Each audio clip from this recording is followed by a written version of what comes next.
UP police री exam 23 अगस्त first shift के paper की एनालिसिस करेंगे और देखेंगे कि पेपर कैसा आया था। इसमें हिंदी का और जीएस का जो आंसर होगा इंपॉर्टेंट वो भी आपको बताया जाएगा। देखिए, सबसे पहले बात करें पेपर कैसा आया है, तो पेपर देखने के बाद खासतौर पे जीएस देखने के बाद ऐसा लग रहा है कि पेपर मॉडरेट है। जीएस में तो मॉडरेट है, जीएस में आप आसान नहीं कहेंगे इस पेपर को, पर ठीक है, मॉडरेट है। अब हम लोग सबसे पहले देखिए यहाँ पे जो क्वेश्चन नंबर 1 है, यहाँ से आपकी शुरू हो जाती है रीजनिंग, और रीजनिंग के प्रश्न हैं। उसके अलावा मैथ्स के क्वेश्चंस जो होते हैं वो सब भी यहाँ पे आपको मिलेंगे। कूट वाले प्रश्न आप देख रहे हैं, क्वेश्चन नंबर 6 कूट वाला है। फिर ब्लड रिलेशन है, क्वेश्चन नंबर 7। ये पेपर मैं टेलीग्राम में अभी डाल दूंगा, वहाँ से आप इसको देख सकते हैं। तो चलिए सबसे पहले हम लोग चलते हैं जीएस या हिंदी की तरफ और उसमें डिस्कस करते हैं कि क्या आंसर होगा। तो यहाँ से हिंदी शुरू है, देख सकते हैं। एक और अजगरहि लख एक और मृगराय, विकल बटोही बीच में ही पर्यो मूर्छा खाए। इसमें भयानक रस है। उसके बाद कौन से में निम्नलिखित में से कौन सा शब्दालंकार नहीं है? तो आपको पता है श्लेष, अनुप्रास, यमक ये शब्दालंकार होते हैं। रूपक जो है वो अनुप्रास अलंकार, रूपक जो है वो शब्दालंकार नहीं होता है, वो अर्थालंकार होता है। उसके बाद क्वेश्चन नंबर 60 देखिए, जब दो व्यंजन एक साथ मिलते हैं तो क्या बनता है? संयुक्त व्यंजन बनता है। उसके बाद अगम और आगम। अगम का मतलब होता है जो दुर्लभ हो, जो कठिन हो, तो ये हो जाएगा ऑप्शन नंबर सी। निम्नलिखित में से मूक का अनेकार्थक कौन सा नहीं है? तो शांत है, गूंगा है, चुप है, विवश नहीं होगा। निजवाचक सर्वनाम, आप भला तो जग भला, ऑप्शन बी। क्या भूलूं क्या याद करूं, हरिवंश राय बच्चन की आत्मकथा की श्रृंखला का पहला भाग है, ये आप याद रखिए। हिंदी भाषा के लिए साहित्य अकादमी पुरस्कार के प्रथम विजेता कौन थे? इसका आंसर हो जाएगा ऑप्शन ए, माखनलाल चतुर्वेदी। माखनलाल चतुर्वेदी को मिला था पहला साहित्य अकादमी, 1955 में मिला था इनको, और इनकी कृति थी हिम तरंगिणी, इसके लिए इनको दिया गया था। उसके बाद निम्नलिखित में से वयोवृद्ध का सही संधि विच्छेद कौन सा है? तो ऑप्शन डी हो जाएगा वयः वृद्ध, वयः प्लस वृद्ध, ये हो जाएगा ऑप्शन डी। 2019 का साहित्य अकादमी पुरस्कार किस रचनाकार को दिया गया? तो 2019 का साहित्य अकादमी पुरस्कार जो है वो नंद किशोर आचार्य को मिला है। ठीक है। देश प्रेम में कौन सा समास है? देश के लिए प्रेम, तत्पुरुष समास। जुबान पर लगाम न होना का अर्थ क्या है? जुबान पर लगाम न होने का मतलब क्या होता है? देखिए, सदैव कठोर वचन कहना, स्पष्टवादी होना, सर्वत्र अपनी वाग्मिता दिखाना, अनावश्यक रूप से स्पष्टवादी होना, इनमें से तो इसका आंसर है अनावश्यक रूप से कुछ बोलना। उसके बाद निम्नलिखित में से कौन सा अमृत का पर्यायवाची नहीं है? तो सुधा भी है, सुधा है, क्षीर भी है, सुधा भी है, और अमीय और सोम भी है। क्षीर इसमें नहीं होगा, इसका आंसर ऑप्शन डी। कौन सा वर्ण दंत्य वर्ण नहीं है? इसका आंसर हो जाएगा ट। मैंने आम खा लिया है में कौन सा भूतकाल है? तो इसमें है आसन्न भूतकाल। किसी एक में आस्था रखने वाले के लिए जो एक शब्द होता है वो होता है अनन्य, ऑप्शन ए हो जाएगा। उसके बाद ठीक से निम्नलिखित में से शब्दों में से प्रयुक्त प्रत्यय किस विकल्प में ठीक ठीक प्रदर्शित किए गए हैं? तो शब्द है धमाका, लड़ाकू, उड़ाक, छिलका। अब इसमें आपको बताना है कि प्रत्यय मतलब जो शब्द के पीछे लगे। तो धमाका में आका, लड़ाकू में आकू, उसके बाद से उड़ाक में आक और छिलका में का, ये दिया है। फिर धमाका में दिया है आकू, तो इसी हिसाब से आप समझिए कि आंसर होगा इसका करेक्ट आंसर। अगर देखें, या तो सी तो नहीं होगा, कन्फर्म हो गया, बी भी नहीं होगा, ये भी कन्फर्म हो गया। अब आगे देखिए, लड़ाकू में आकू है, ठीक है, उड़ाक में आक है, ये भी ठीक है, तो करेक्ट आंसर 74वां का ए हो जाएगा। शुद्ध वाक्य का चयन कीजिए। चलिए इसका बताइए शुद्ध वाक्य क्या होगा? मध्यकालीन युग में कलाओं की बहुत उन्नति हुई। उसके बाद मध्यकालीन बोल दिया तो युग लिखने की ज़रूरत ही नहीं है, तो यही वाला अशुद्ध हो गया। साहब ने कहा है कि किसी को अंदर न जाने दिया जाए, अंदर न आने दिया जाए होना चाहिए, ये भी हो गया। इस समय मोहन की आयु 20 वर्ष है, उम्र 20 वर्ष होगी। वे चाहे भले ही न आए परंतु तुम्हें आना होगा, ये सही है। सदा एक वचन में प्रयुक्त होने वाले शब्दों को चुनिए। इसका आंसर क्या होगा? वर्षा और जनता, ये ऑप्शन ए हो जाएगा। राजा के लिए पर्यायवाची शब्द हो जाएगा नरेंद्र। उसके बाद है निम्नलिखित में से वाक्यों का शुद्ध रूप चुनिए। भारत में अनेक जातियां हैं, भारत में अनेकों जातियां हैं, गलत हो गया। भारत में अनेकों जाति है, ये भी गलत हो गया। भारत में अनेक जाति हैं, अब इसमें से ए और सी में से, तो ऑप्शन ए इसका करेक्ट हो जाएगा। उसके बाद विस्मयादिबोधक का चिन्ह ऑप्शन बी है। किसी किस वाक्य में अच्छा शब्द का प्रयोग विशेषण के रूप में हुआ है? अच्छा तुम घर जाओ विशेषण नहीं है। अच्छा है वह अभी आ जाए, यह भी विशेषण नहीं है। तुमने अच्छा किया जो आ गए, यह भी विशेषण नहीं है। यह स्थान बहुत अच्छा है, यह विशेषण है, ऑप्शन डी। प्रेम सागर के रचनाकार कौन है? लल्लू लाल। अनावर्त शब्द का सम भिन्नार्थक, न दोहराया हुआ। निम्नलिखित में से कौन सा शब्द पुल्लिंग है? तो क्षेत्र पुल्लिंग है। वह आई हो तो मेरी चिट्ठी उसे दे देना, इस वाक्य में कौन सा काल है?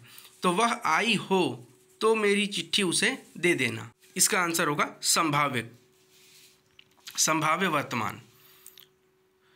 उसके बाद अशोच और अशौच। अशोच का मतलब होता है जो बिना सोचे, जो कुछ भी नहीं सोचे, और अशौच का मतलब अशुद्धि। तो करेक्ट आंसर ऑप्शन सी। आग लगने पर कुआं खोदना, इसका मतलब क्या होता है? संकट के समय बचाव के लिए सोचना।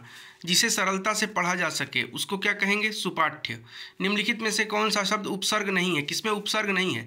प्रभाव में उपसर्ग है, अपवाद में है, पराजय में है, ओढ़ना में नहीं है। समास का शाब्दिक अर्थ क्या होता है? तो समास का अर्थ होता है संक्षिप्त। उसके बाद यहाँ पर आपका एक पैराग्राफ दिया है और उसमें आपको बताना है, शिक्षा को वैज्ञानिक और प्राविधिक मूलाधिकार देकर हमने जहाँ भौतिक परिवेश को पूर्णतया परिवर्तित कर दिया है। अब इसको पूरा पढ़िएगा आप और पढ़कर इसका आंसर आप बता दीजिएगा। राजा के लिए पर्यायवाची नरेंद्र, ये फिर से आ गया वही प्रश्न, ये रिपीट हो रहा है, तो इसको एक बार आपको बताया जा चुका है, इसको हटा दीजिए यहाँ से, ये पढ़ लीजिएगा एक बार आप, और उसके बाद इसका करेक्ट आंसर करिएगा। आधुनिक मानव विकास को सर्वांगीण नहीं कहा जा सकता है, क्योंकि अब इसमें जब आप पढ़ेंगे तो पता चलेगा कि ऐसा क्यों है। ठीक है, तो इसको मैं छोड़ देता हूँ, ये आप पढ़ लीजिएगा, इसमें समय ज़्यादा लगेगा। उसके बाद यहाँ से मैथमेटिक्स शुरू हो जाता है। एक व्यक्ति ने घोड़े को 25% लाभ पर बेचा, 35% कम में खरीदा। तो ये सब आप जरूर करिएगा, एक बार मैं भेज दूंगा अभी PDF। और अब हम लोग चलते हैं जीएस वाले सेक्शन की तरफ कि जीके में क्या क्या क्वेश्चन है। देखिए जीके मैंने कहा था आपसे कि बहुत आसान नहीं है। द स्कारलेट लेटर किसने लिखी है? एक क्वेश्चन ये है, ये इसका आंसर होगा Nathaniel Hawthorne. Correct answer option D हो जाएगा। उसके बाद उपयोगकर्ताओं के बीच लगातार संचार को प्रोत्साहित करने के लिए सोशल मीडिया प्लेटफॉर्म में स्ट्रिक्स नाम की सुविधा, स्ट्रिक्स नाम की सुविधा किस सोशल मीडिया प्लेटफॉर्म है? आपको ये बताना है। इसका आंसर हो जाएगा स्नैपचैट। पल्लव राजवंश की राजधानी कहाँ थी? कांचीपुरम। उसके बाद है वित्तीय स्थिरता बोर्ड क्या करता है? यह वित्तीय स्थिरता को सुनिश्चित करता है। उसके बाद होगा जीएसटी के ब्रांड एम्बेसडर में कौन चुना गया था? तो करेक्ट आंसर शाहरुख खान होगा। निम्नलिखित में से कौन सी रेखा फ्रांस और जर्मनी के बीच की सीमा रेखा है? आंसर होगा सिगफ्रीड लाइन। उसके बाद DGFT विदेश व्यापार महानिदेशालय किसके अंतर्गत आएगा? इसको आप कॉमन सेंस से करेंगे तो वाणिज्य और उद्योग मंत्रालय इसका आंसर होगा। परमाणु ऊर्जा के उत्पादन के लिए कौन सा तत्व आवश्यक है? तो यूरेनियम होना आवश्यक है, या कार्बन होना, या हाइड्रोजन होना, या सिलिकॉन हो? तो आंसर हो जाएगा यूरेनियम। नोएडा यूपी के किस जिले में आता है? करेक्ट आंसर होगा गौतम बुद्ध नगर, ऑप्शन डी। उसके बाद विश्व डाक दिवस कब मनाया जाता है? करेक्ट आंसर होगा ऑप्शन डी 9 अक्टूबर को। जून 2024 तक संघ गृह मंत्रालय का प्रमुख कौन है? आंसर होगा अमित शाह। इंडियन नेशनल कांग्रेस की स्थापना कब हुई थी? तो इसका आंसर होगा ऑप्शन डी 1885 में। भारत का पहला हवाई अड्डा कहाँ पर स्थित था? करेक्ट आंसर होगा मुंबई में। उसके बाद भारत में व्यवसायों के लिए सेवाओं हेतु GST पंजीकरण की थ्रेशोल्ड सीमा 20 लाख रुपए।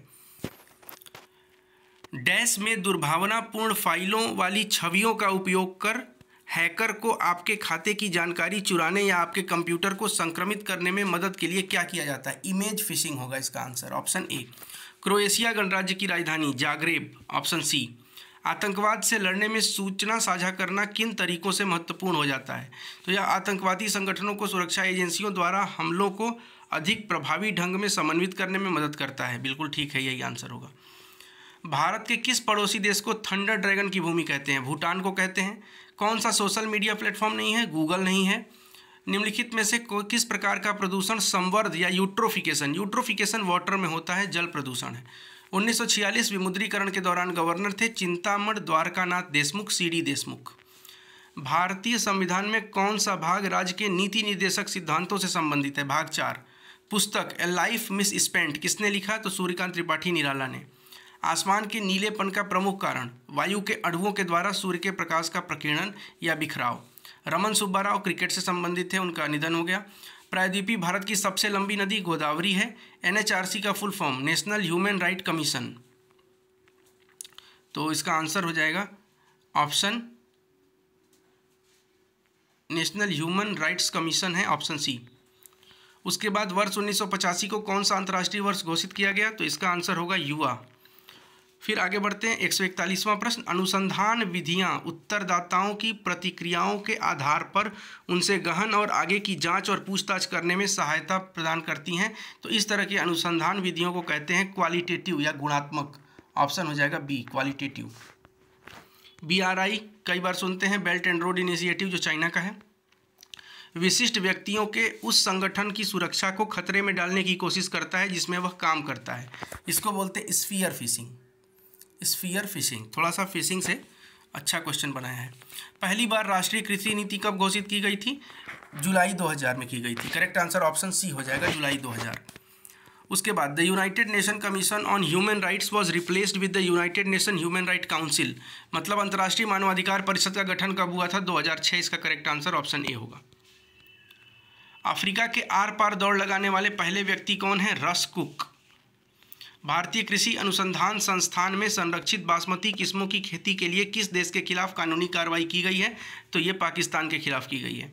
कौन सा भारतीय राज्य अपनी अनूठी वारली चित्रकला, तो वर्ली चित्रकला जो है वो महाराष्ट्र की चित्रकला है, ऑप्शन ए। चिकनकारी कहाँ की है? तो लखनऊ की है। उसके बाद महासागरीय अम्लीकरण का प्राथमिक कारण जो है वो है समुद्री जल द्वारा CO2 का अवशोषण। Correct answer option A. अब देखते हैं, एक दो क्वेश्चन हो सकता है कि मैंने गलत बता दिया हो, तो जरूर कमेंट करके बताइएगा। कोशिश रही है कि सबका आंसर बिल्कुल सटीक बताया जाए। अगर एक दो प्रश्न कहीं से छूट गया हो या गलत रह गया हो तो आप ज़रूर कमेंट करके बता सकते हैं।